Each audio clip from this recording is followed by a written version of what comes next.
So ayun na nga guys, for today's video ay tuturo ko naman sa inyo kung paano nga ba mag-transfer or mag-send ng pera mula sa GCash papuntang DBP or Development Bank of the Philippines.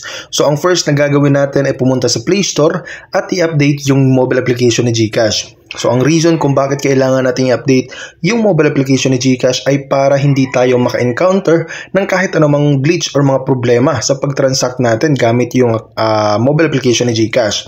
So kapag may nakikita ka dito ang update, pindutin mo lang yon at syempre kung ganito naman yung nakikita mo, open, ibig sabihin lang yan ay updated pa yung mobile application natin. Okay, so pindutin lang natin yung open at mariredirect tayo ngayon dito sa dashboard ni GCash. Pagkatapos nyan ay pindutin lang natin itong transfer at piliin, scroll down tayo banda, so piliin natin itong DBP or Development Bank of the Philippines.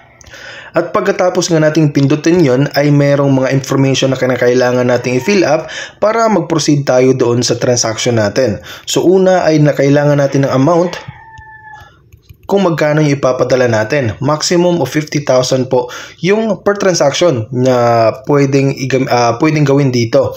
Okay? So, pangalawa ay account name. So, make it sure na yung account name ay match doon sa 10-digit account number ng DBP. Okay, so halimbawa ito yung papadala natin. At syempre guys, kung gusto mo naman ng copy ng transaction na to, pwede mo ring ilagay yung email mo para just in case na kailangan mo or kailangan nyo na mag-liquidate ay hindi mo na kailangan pang i-memorize or isulat yung transaction na to. So pagkatapos nyan ay pindutin lang tong send money at make it sure na i-review mo ang account name or account number kasi kapag na-send na ay hindi na pwedeng i-cancel or hindi na pwedeng i-request para ibalik yung fund mo. So makikita nga natin dito guys na merong 15 pesos convenience fee si GCash. So pag tama na at gusto mo na mag-proceed, pindutin or i-check mo lang tong I confirm that the details are correct.